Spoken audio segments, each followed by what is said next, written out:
What's up, Buttsburg? You can't see me, so I'm not really showing myself. We're out here in Virginia. Um, whoa.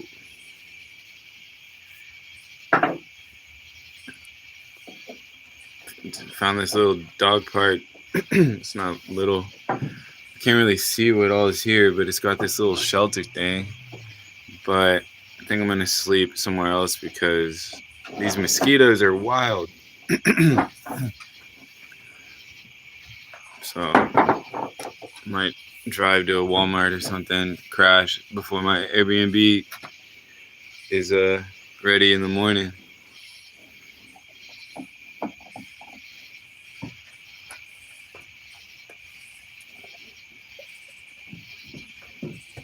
But they have little toys out here, and Noah really enjoys this weird little bone thing. It hasn't really rained much. It seems distant,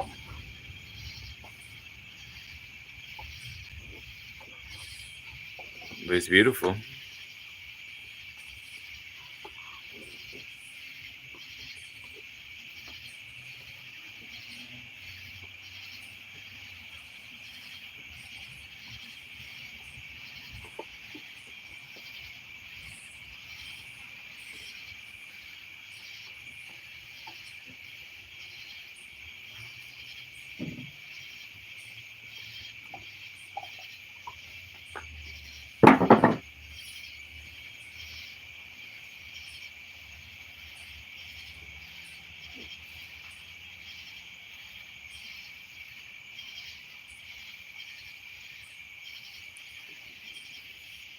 All right, these mosquitoes are no joke, so I'm gonna get out of here. But it's a pretty little, nice little dog park. I wonder what it looks like during the daytime. Man, I'm exhausted, Buttsburg. I am. I mean, I'm great. I'm fantastic. I am. I'm wonderful. Next level, wonderful. But I am exhausted, so I think I'll feel a lot better in the morning. Even just a little bit of sleep. But I wanted to get the dogs out. We've been driving for the better part of 24 hours straight. Not straight. We slept a little bit last night at a rest stop, only for a couple hours, and we just kept going. So I need some sleep. I feel like I'm not gonna be able to sleep till tomorrow decently, but yeah, it is. Texas is baking. It's nice out here. It's just uh, all these mosquitoes at this park are swarming me. So I'm an hour from my Airbnb, so I'm about 45 minutes from the dog park I want to go to in the morning, and so I'll probably drive like halfway there and stop at a store parking lot or something and try to get some sleep before we wake up and go to the park in the morning, and until my Airbnb is ready. Who's my friend? I'm alone. I have two dogs here with me. They're my best friends.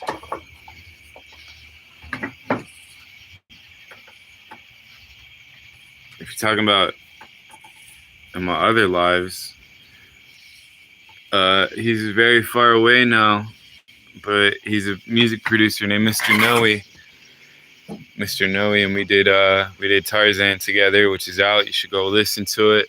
It's on whatever you listen to music on, Spotify, Apple Music, here on YouTube on my channel. You can find it. We did Tarzan, and then it's looking like this Friday we're dropping a new one. We're finishing up this week. It's called Good God. So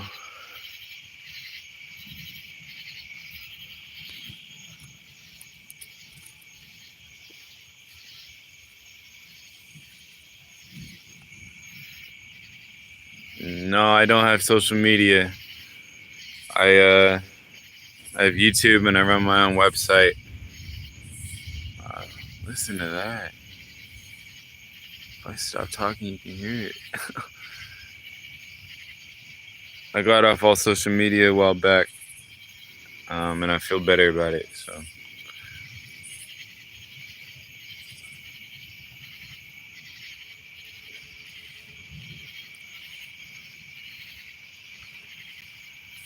you can subscribe to me on YouTube, which obviously you do. You can keep up with me on my website, beami.earth, beami.earth.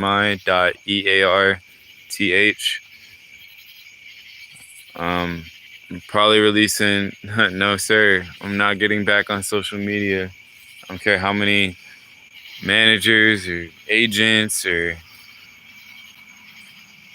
other people think I gotta have it. I'm walking evidence that I don't. So maybe if I was pursuing music, I could understand it. But doing acting, I don't need social media. There's plenty of actors who don't have social media. I like my life. I like, being to myself. I like showcasing my life in the ways that I'm open to, but I like my privacy as well. And coming on live on YouTube or posting a YouTube video every day, that's a little snippet. People on social media, they think they know you. I mean, the same as here, but there's like a pressure or like a design to post every single day, all the time. What are you doing? I just think that's pretty unnatural and horrific and ridiculous. Not to mention all the garbage that they put in front of your face. And, I don't know. I've talked enough about social media over my videos, so I'm not getting into it. But I just aim to be, well, it's not even about that, but I just think that I kind of end up being an example to the future generations, the generations above me, that they can do whatever they want, and they don't have to subscribe to social norms or whatever anybody else tells them they need to do or have to do to be successful. Wow, look at that sky. I guess it's the light. You dictate your own success, and the rest of the field or the industry has to adjust to you. That's how I see it.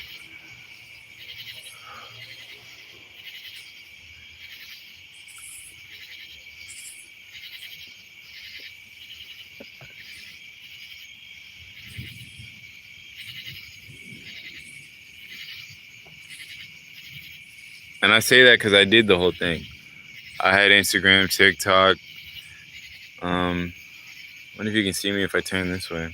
Oh yeah, kind of. I had Instagram, TikTok, Snapchat, Facebook, posting all the time. Just didn't like it. Ain't my thing. Think that it's possible to do it without it. They're out here. Never found a little bone here at this park. She's loving it. Amber's wandering around in the dark. I don't know who's harder to see, Amber because she's tiny or Nova because she's dark. I'm loving this thunder.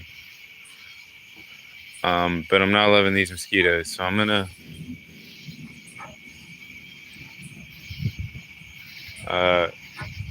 go.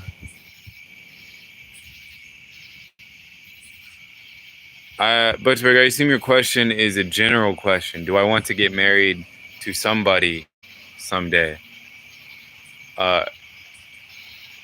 For most of my life, my answer was no. I, only saw marriage as a piece of paper. If I wanted to commit to somebody for life, it wouldn't have anything to do with marriage.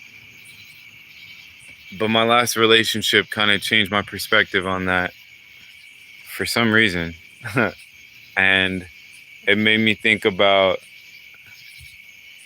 obviously there's like systemic benefits to getting married, um, financial and whatnot. And I mean, to me, it's just like extra like piece. So if you're willing to get married to somebody, like you've already been willing to commit to them, um, emotionally, and obviously like connect to them, like and that commit to them in that way. So getting married shouldn't be like what creates that for y'all. But if it's like makes sense, and it's, my dad got married because it looked better in court for him to be a married man rather than a single father, to protect me so that he could keep me away from my psychotic mother. And it turns out my stepmom's psychotic too. So, maybe that wasn't the move.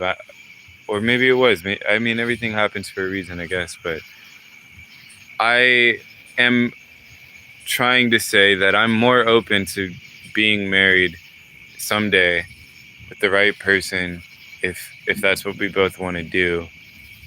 But only if we're like basically like, you know, committed to each other, like on a emotional, energetic level, outside of anything to do with marriage. And this flag just bumped me in the head. And I think that what I want more than being married is to be somebody who feels like they're worthy of being somebody's husband, who feels like they're worthy of being somebody's father. And I mean, not worthy as in like a general sense, but like I feel like I'm there. Because right now, as I sit here and talk to you, and I appreciate that, Buttsburg, thank you. As I sit here and talk to you, like I'm not husband material, and I'm not father material. And I didn't ever even think about that until my last relationship. And now I think about it all day, every day. And everything I'm doing is to give my dogs the best life I can. I mean, I was already doing that, but like, so that I can put myself in a position to give my kids the best life I can, to be day to day, every day, the best father that I can be, and the best husband that I can be, whether we're actually married, or just committed. And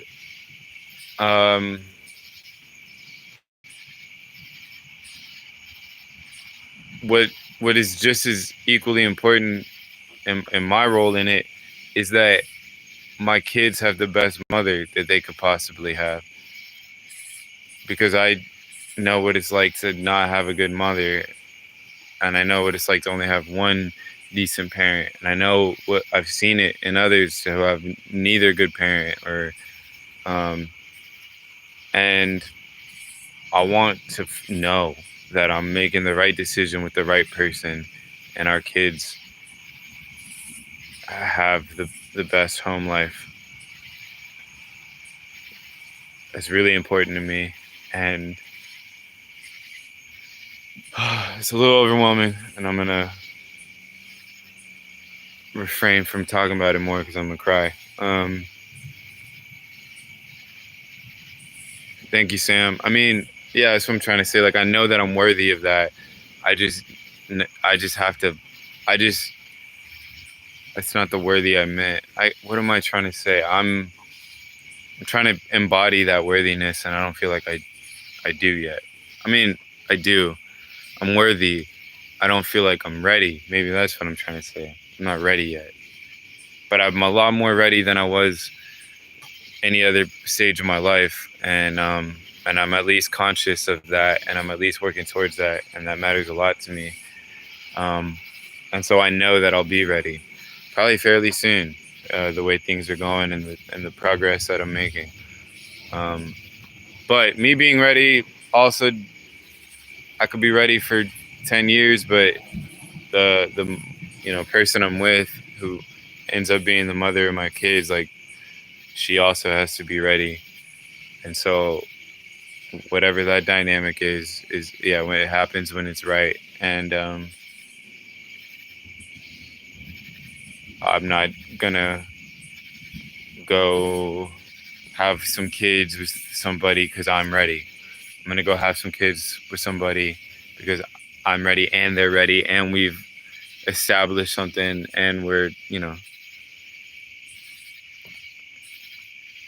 well, I mean, it's not about don't force it or question your readiness. I'm sure you'll find a good match. I mean, yeah, exactly. I'm not forcing anything, but I'm also aware that that I'm not ready. I'm not questioning that. It's not I know that I'm not ready.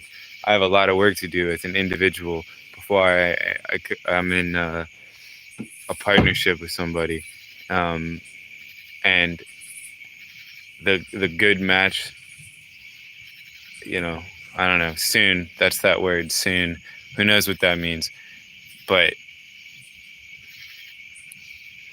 um, now, no. Am I looking? No. Am I trying to date? No. Am I thinking about any of that? No. I'm like, let me show up as the partner that I know I can be. And when I'm that partner, then maybe I'll look around. I mean, yeah, making friends is way different than dating. I make friends every day.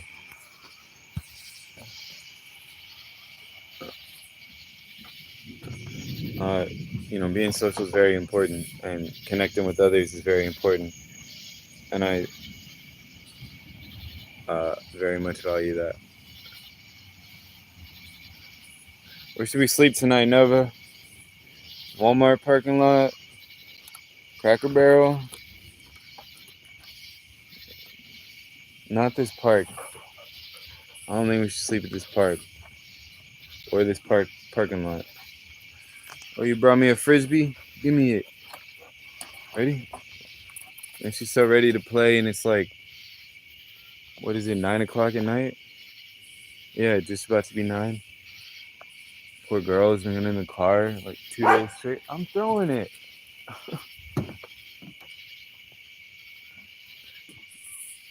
Dog says no sleep. Let's play all night because she's been sleeping all day in the car. But ain't no way we're sleeping here.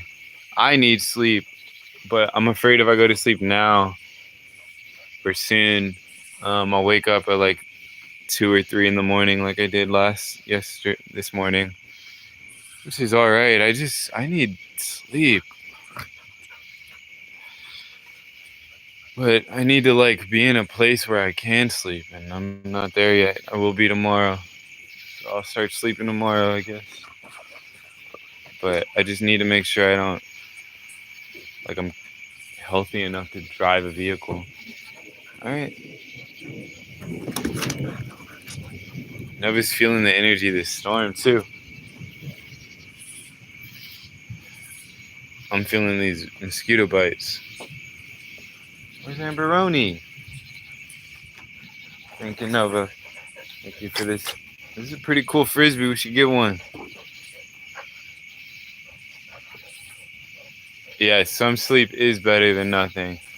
I got a couple hours last night, and that's what made me get through 12 hours of driving today. And there were moments it was difficult, even in broad daylight. But I did it. I think, the main reason why... Nova's yanking me. That's why I'm jerking around. The main reason why I was so tired driving today is because I was hungry. And I could just feel like my body feeling empty. And I ate all the peanuts or the trail mix I had last night or yesterday. Go get it. And I knew that I was cutting it close on having enough money for gas. I would have been golden if I didn't have that flat tire, but also glad it happened when it did. But yeah, I have some spaghetti that I can make at the Airbnb tomorrow. And so I'm basically just waiting for that so I can have a little kitchen. Because I don't want to spend money. I have like $10. And I might need that for the last bit of gas to get there tomorrow. That's what all this has been. Just get to the Airbnb on Monday. And I'm an hour from that place right now. It's nuts that any of this has actually happened. I mean, I knew it would. But I don't know, I guess it feels nuts because everyone said it wouldn't. Everyone said I was crazy. Everyone said it was impossible, or acted like it was impossible. Everyone said, I mean, everyone from people who know me, oh, you should probably stick around. I mean, I hear you, but I'm gonna do it. And even the tow truck driver that took my car to the tire shop, he was like, I wouldn't go without a spare. I'm like, I wouldn't either, but I don't have a choice. I got to try. And we did it. I mean, I don't want to claim victory. Yeah, I got an hour to go, but 23 out of the 24 hours is complete, and I feel pretty good about that. It's gonna be more than okay. It already is okay. It's fantastic. This is my raw reaction because I'm exhausted and I've done no thought or reflection on any of this on the last 2 days of the whole. I mean, it's just been. It's overwhelming. Like, it's incredible, but I can't even speak on it really yet. Not yet. I mean, it hasn't even sunk in. I'm chilling at this random dog park in Virginia in the dark with a massive storm blowing in. And I don't even know where I am, really. Because I've never been here. And I'm a bit loopy because I've been driving so long. And I feel fantastic. And tired. And excited. And like hungry, but we'll worry about that tomorrow. I got water to drink. You know what? Let's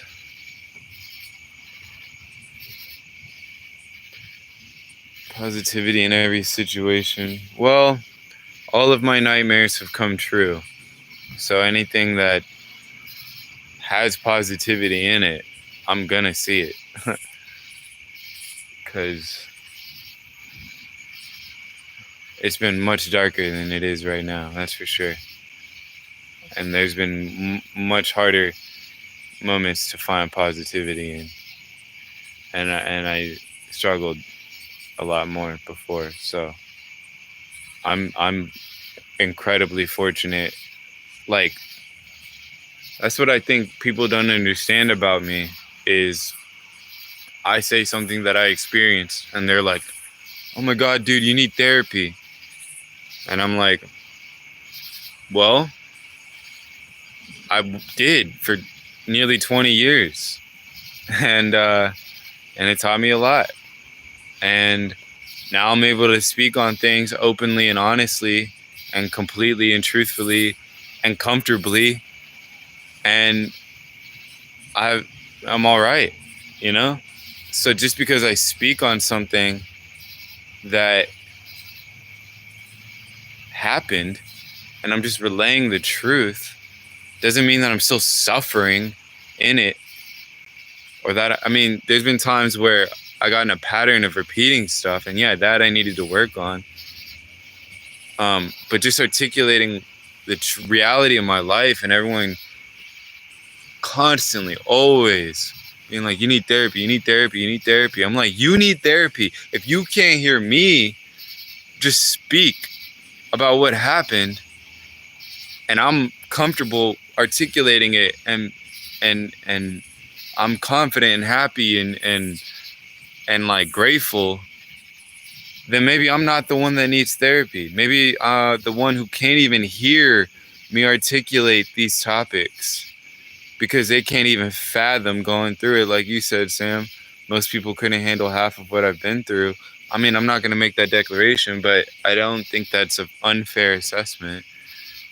And I think that's where the attacks come on me of like, you need therapy. And like, are you saying that because you want me to, are you saying that I should not be saying this on a YouTube video and I should be saying it to a therapist by myself in isolation? Because I think you're missing the point. Because most of this stuff I did go to therapy for, or at least not most, a lot. I mean, there's a lot. That was a long time, most of my life. And the things that I didn't go to therapy for, I utilized what I learned in therapy and what I learned in life experience to stabilize myself and get through it. And that's what's so important about articulating it on a YouTube video, because there's people out there who are going through things similar, like who are going through things that I have been through, and that think they're alone, and they think that they can't speak on it, and they think that it's something to be ashamed of, or that it's um, impossible to make it through. And thank you, Sam. And yeah, I mean, I'm not gonna get mad at people for coming at things where they are, but you are missing a big piece of reality if you judge me or articulate something about me because you heard me say one sentence. Or you do that to anybody. Right. There's a speech by Wentworth Miller. She said, even if you help one person, it's worth it to talk about it. There's a speech by Wentworth Miller at a suicide prevention conference. And he's talking about how he didn't want to show up and he didn't want to say anything. And he decided to because he figured if he could be to somebody who no one was to him, then it'd be worth it. If he helped one kid, one person heard his story and was like, yeah, there's hope for me, then it'd be worth it. And I've always basically wanted to be, I did have somebody. I had my dad. And, you know, I didn't have him my whole life. I mean, he passed away when I was 16, but he got me far enough and I had him. Some people don't have anybody. So I just want to give my life the chance of being to anybody who my dad was to me. And fathers are a weird concept because there aren't that many good ones in my experience of meeting other people. I mean, I just saw my dad as my dad, but I got older and I was like, my dad was one of the superheroes of all time. He was one of the coolest people to ever live on planet Earth, and one of the most, like, I don't know, like, special fathers that I could have possibly had. Anybody could have possibly had. And I don't take that for granted for 1 second, especially now meeting other people. And you know, it's a real thing that men are scared to talk about their feelings, and they're scared to be real, and they're scared to show love, and they're scared, like, and they just bury this deeper and deeper because that's what their father taught them. And we were never like that. My dad ended every phone call with everybody, or not everybody, you know, my stepmom and me and my sisters with love you. And, you know, it was like every time we talked, it was as if it was the last time. But not because we were thinking it was the last time, but because we didn't take it for granted. And eventually it was. And I don't know, the 4 people that are watching this right now, whoever it is, or who, you know, multiple people, like, you hear the people say this all the time, but like, go tell them, call them up right now. I don't care what time it is. Call them up right now. If you've never said it or you haven't said it in too long, be like, look, I love you, man. I love you. And you are an incredibly important and crucial part of my life, and I wouldn't be here without you. And you matter to me, and you're special to me, and I just feel like I haven't shown that to you enough. And I just wanted to tell you that as honestly and directly as possible, because it matters. And then go to sleep. And you'll feel great when you wake up in the morning. I'm going to do the same. Well, I don't really have anyone to call, so say to you, I love you and I appreciate you, and I thank you for watching and keeping up with me. And you know, go tell somebody you love them, and have a good night. I'm gonna get some sleep. Peace.